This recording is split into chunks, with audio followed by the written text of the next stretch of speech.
World War III has officially begun as the country faces pressure from North Korea and Iran. Now Russia retaliating with new ballistic missiles after Biden gave Ukraine the green light to fire long-range attack missiles into Russia, and the UK gave their green light with their Storm Shadows. So let's bring retired four-star General Jack Keane. So you see the response from Putin, an experimental intermediate-range missile.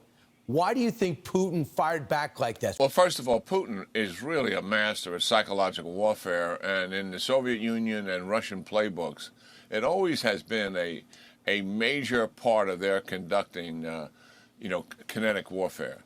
And he's really quite good at it. I mean, look at it. He's forced the Biden administration never to give the Ukrainians what they wanted when they wanted it.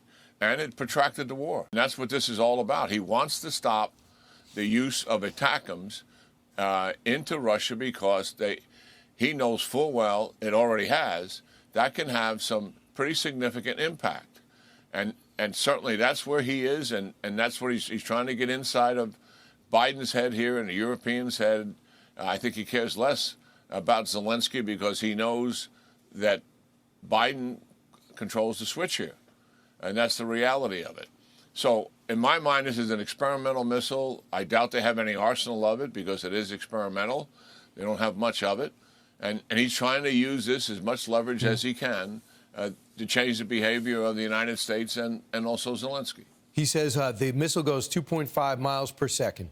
The world's current air defense cannot stop it, according to what we have. So that's the message he sent. The former military commander in Ukraine writes this: soldiers from North Korea are standing in front of Ukraine. Let's be honest, the Iranian Shahidi missiles are killing civilians, drones. It is obvious that Ukraine already has too many enemies. Went on to say this is a world war. You feel like this is a world war beginning? Well, I have some empathy for Zelensky, by the way, and for our audience. He used to be the chief of staff of all the forces in Ukraine. He's highly respected.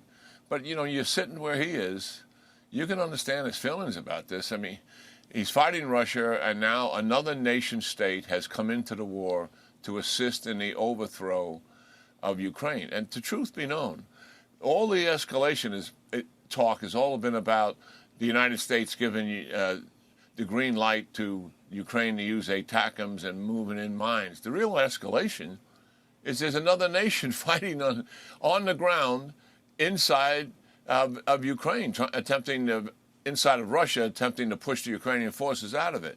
That's significant. He looks in the Middle East and he sees Russia's ally also, who started a war there, Iran, and Iran is a tangible provider of assistance. So from his perspective, that indeed may be the case. From our perspective, no.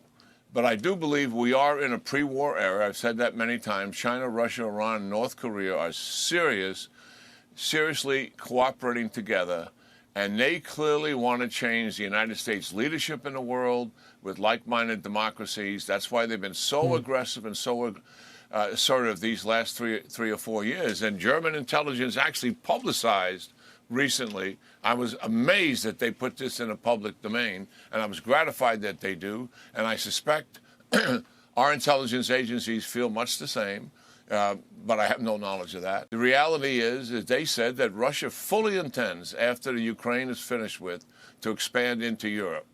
And all the European nations know that. And certainly I think our country knows that.